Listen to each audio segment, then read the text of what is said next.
Russian occupiers are trying to capture the entire Donetsk region. The enemy is advancing in the direction of Yampol. This was stated by Ukrainian serviceman, junior sergeant, squad leader of the 24th Separate Assault Battalion, Aidar, Stanislav Bunyatov, call sign Osman. The enemy is throwing reserves into the Seversk-Lymansk direction. The trend here is far from positive. The enemy has been exhausting the brigades responsible for these areas for months and is now making progress, Bunyatov noted.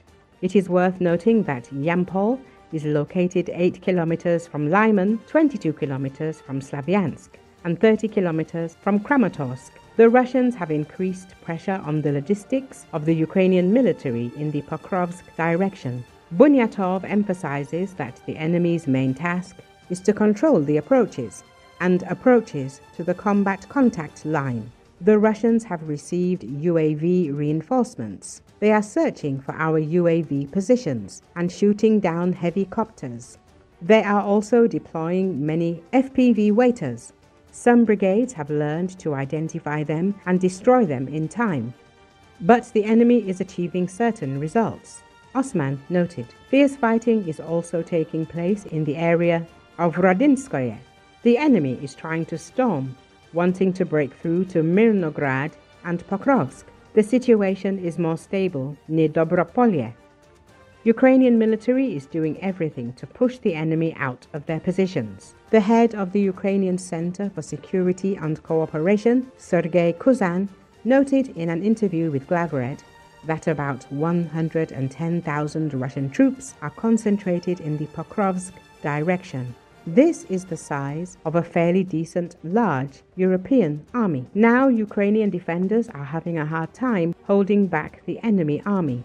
Kuzan hinted that the Ukrainian armed forces may leave Pokrovsk as long as we inflict losses on the enemy several times greater than ours with the help of one or another defensive line. Pokrovsk or any other, it makes sense to hold this line. If a city or a certain territory ceases to perform its main military function as a defensive line, then holding it only for reasons of principle is inappropriate. Our main task is to preserve personnel.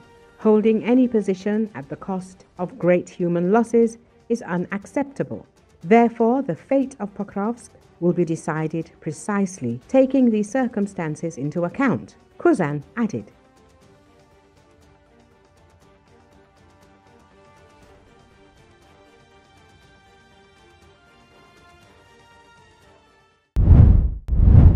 Hurricane Erin pounded the North Carolina coast with strong waves and gusty winds as it began to move out to sea Thursday.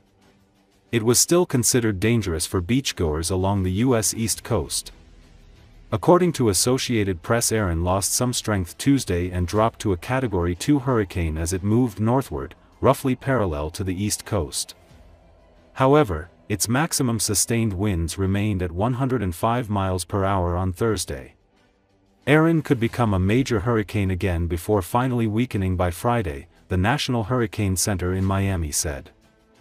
The hurricane was about 210 miles east of Cape Hatteras, North Carolina, on Thursday and was moving north-northeast at 17 miles per hour. Although the Weather Center was confident Erin would not make direct landfall in the United States, authorities have warned that water conditions along the East Coast remain dangerous. Beachgoers were cautioned against swimming due to life-threatening surf and rip currents.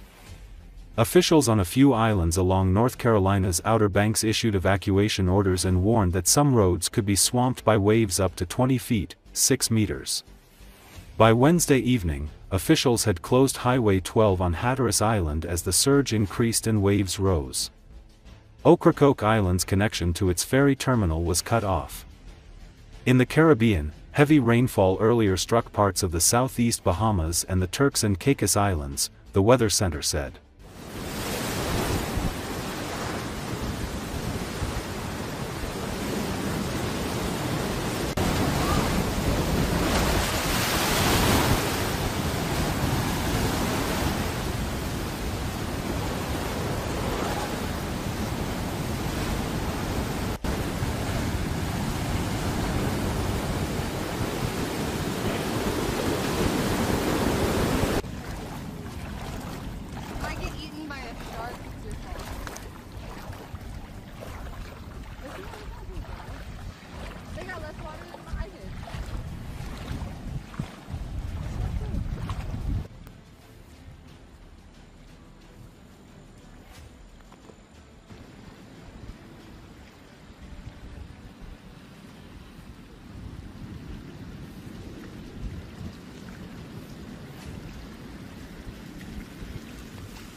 Watch this dog. Watch this dog.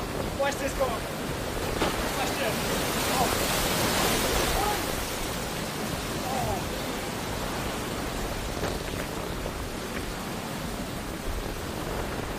This whole neighborhood is running on the road. That's what I would do.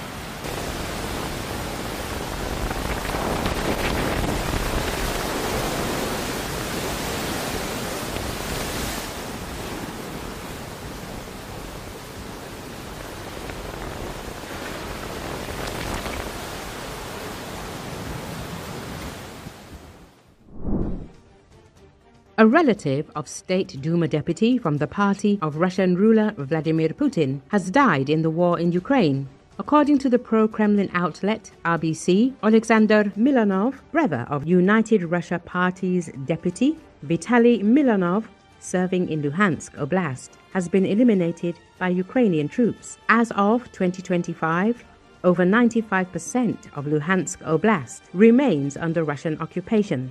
Euromaidan press recalls. The region's infrastructure is almost entirely destroyed, with most residential buildings damaged or ruined, and water, electricity, and mobile communications operate intermittently. Russian occupiers forcibly issue passports to locals to maintain strict control over communities. He had volunteered for reconnaissance with the so-called LNR, the Russian-backed entity illegal in Ukraine.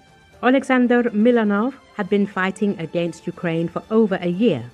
During the battles, he was wounded and transferred to medical service, another Russian propaganda outlet, Fontanka, reports. However, it is reported that his injuries caused a sudden deterioration in his health. After being wounded, Milanov was hospitalized, but his condition worsened and he died. His funeral took place on August the 19th at a cemetery in the Pushkin district of St. Petersburg.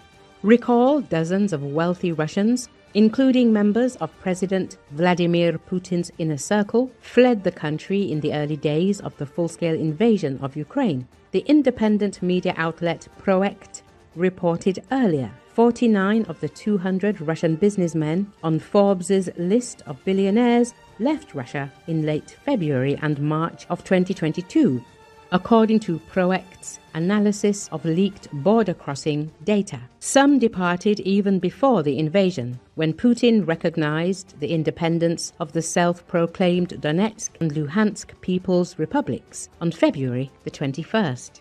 Several of those who left had attended the famous meeting in the Kremlin on the first day of the war, where Putin urged top business executives and heads of state-owned companies to understand what is happening. Nearly one-third of the billionaires who fled, 17 in total, went to the United Arab Emirates. 5 traveled to Switzerland, 5 to Turkey, 4 to France, and 3 to Cyprus. According to the leaked data, some of Putin's closest associates were among the first to leave. Putin's inner circle, or their relatives who go to war in Ukraine, usually don't return alive.